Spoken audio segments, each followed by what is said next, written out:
हे friends, तो काफी quick update में बात करते हैं सूर्या के किए गए पिंक फिला वाले इंटरव्यू की, जिस इंटरव्यू में सूर्या ने अपनी फिल्म के प्रोजेक्ट से रिलेटेड कई सारी छोटी मोटी अपडेट दी। जिसमें अगर शुरुआत ही करूँ रोलेक्स के कैरेक्टर से, वेल तो उनकी तरफ से ये बात कंफर्म की गई है कि भाई एक दिन के शूट में उनका ये कैरेक्टर इतना ज्यादा क्रेजी हो जाएगा, ये बात खुद उन्हें भी नहीं पता थी। और ऑब्वियसली ना ही लोकेश कनगराज को, जिन्होंने इस फिल्म के कैरेक्टर की हाइप के बाद ये डिसाइड कर लिया कि वो उसका सीक्वल भी बनाएंगे। लेकिन वो कहते हैं ना कि उस पर अब तक बिल्कुल भी कंफर्मेशन ना देते हुए सभी की तरफ से मुंह को पूरी तरीके से बंद रखा गया है। लेकिन सूर्या ने इस इंटरव्यू में ये बात कंफर्म की है कि इस पर आए दिन वो लोग बैठ करके, वो कहते हैं ना कि कहानी पर काम किया जाएगा किस तरीके से, उसी पर डिस्कशन करते रहते हैं। जहां पर अब जाकर के उन्होंने ये बात भी कंफर्म की है कि लोकेश कनगराज के साथ वो इरुम्बुकाई मायावी फिल्म पर भी डेफिनेटली अपना इंटरेस्ट भी दिखा रहे हैं। जिस प्रोजेक्ट के बारे में मैंने आपको बताया था कि आमिर खान, हाँ वो वाली वीडियो टाइम मिले तो देखना जरूर। लेकिन इससे हटकर सूर्या के बाकी दूसरे प्रोजेक्ट्स पर भी नजर डाले तो सूर्या 45 तक जिस तरीके से प्रोजेक्ट अनाउंस हुए हैं, और क्रिंज डायरेक्टर भोयापति का भी एक प्रोजेक्ट अनाउंस हुआ था जिस पर अब तक कोई भी अपडेट नहीं है। लेकिन अभी के लिए तो सूर्या की जिस तरीके से 2 फिल्में लाइनअप है, यानी 44 और 45, तो उस हिसाब से मुझे लगता है कि जल्दी सूर्या रोलेक्स जैसे प्रोजेक्ट पर अपना टाइम देंगे। और दूसरी तरफ लोकेश कनगराज को भी लेकर के जैसे उनके लाइनअप प्रोजेक्ट है, उसमें मुझे लगता है कि 2 साल आराम से निकल जाएंगे। और हो सकता है कि तब तक सूर्या भी फ्री हो जाए, तब जाकर के रोलेक्स हमें कहीं साल 2026 में अनाउंस होता हुआ नजर आ जाए। जो सुनकर डेफिनेटली बुरा तो लगता ही है, लेकिन क्या करे, ऐसी अनाउंसमेंट के साथ बहुत बड़ी रिस्पॉन्सिबिलिटी भी निकल कर आती है, खास करके तब जब कैरेक्टर्स की हाइप बहुत ज्यादा बढ़ जाए। जिसके चलते फिर क्या होता है, जब प्रोजेक्ट पैन इंडिया लेवल पर भी रिलीज होता है और अब उसकी रिस्पॉन्सिबिलिटी जिस तरीके से साउथ के मेकर्स ने भी उठाई है, तो ऐसे में प्रोजेक्ट बहुत ज्यादा इंटरेस्टिंग होना चाहिए। वरना मॉर्टिन जैसा कचरा इंडिया के नाम पर आता है, और हाँ बाकी दूसरी फिल्में भी बस थूकने का ही काम करती है, जिन्हें पैन नहीं पान इंडिया बोला जाता है। लेकिन लेट्स सी कि सूर्या अपने इन सारे प्रोजेक्ट्स में किस तरीके से डेडिकेशन दिखाते हुए फैंस को सरप्राइज करते हैं। क्योंकि दूसरी तरफ उनसे कोलैबोरेशन के बारे में भी पूछा गया था कि अगर वो हिंदी डायरेक्टर के साथ में काम करना पसंद करेंगे तो उस पर ज्यादा घुमा फिरा करके बात नहीं कहूंगा, सीधे ये बताऊंगा कि सूर्या डेफिनेटली रूट यानी कि जमीन को बिल्कुल भी छोड़ना नहीं चाहते। और अगर उस तरीके की प्रेजेंटेशन हिंदी डायरेक्टर उन्हें बहुत ही अच्छी तरीके से स्टोरी नैरेट कर बताएगी कि साउथ की ऑडियंस कनेक्ट हो, तभी जाकर के वो इस तरीके का रिस्क लेकर के उस फिल्म में काम करना पसंद करेंगे। यानी इनडायरेक्टली उन्होंने मना ही किया है। बाकी कंगवा के रन टाइम की बात करें तो 2 घंटे 35 मिनट के आसपास की फिल्म बताई गई है। बाकी सीक्वल से रिलेटेड का प्रेशर की भी बात की गई थी, जिस पर उन्होंने कहा है कि वो चीज वो फील करते हैं। लेकिन इस फिल्म का सीक्वल बनेगा या नहीं, ऑब्वियसली उसका जवाब हमें ये फिल्म देख करके मिलेगा। और जबकि सीक्वल की बात हो ही रही है, तो गजनी 2 से लेकर के सिंघम 4 तक की उनकी तरफ से अपडेट यही निकल कर आई है कि इस पर कभी ना कभी बातचीत होती ही रहती है, खास करके गजनी 2 पर, जिस पर अल्लू अरविंद की तरफ से अच्छा खासा प्रेशर भी डाला जाता है कि इस पर काम भी किया जाना चाहिए या नहीं। यानी फ्यूचर में वो लोग इसे फ्रेंचाइजी बनाने के पूरी तरीके से मूड में है। और दूसरी तरफ आमिर खान भी आप कह सकते हो कि कुछ उसी मूड में है।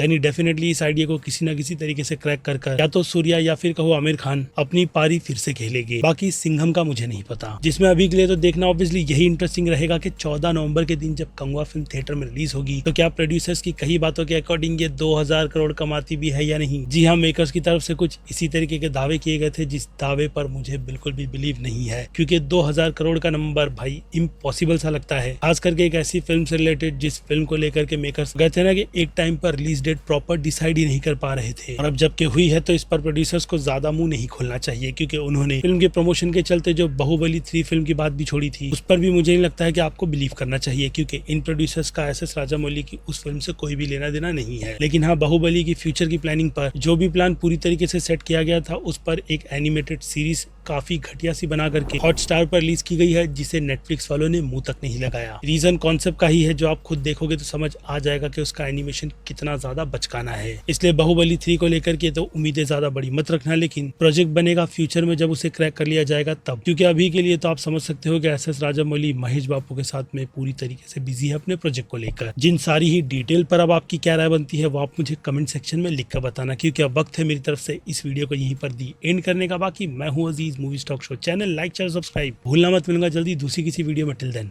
बाय।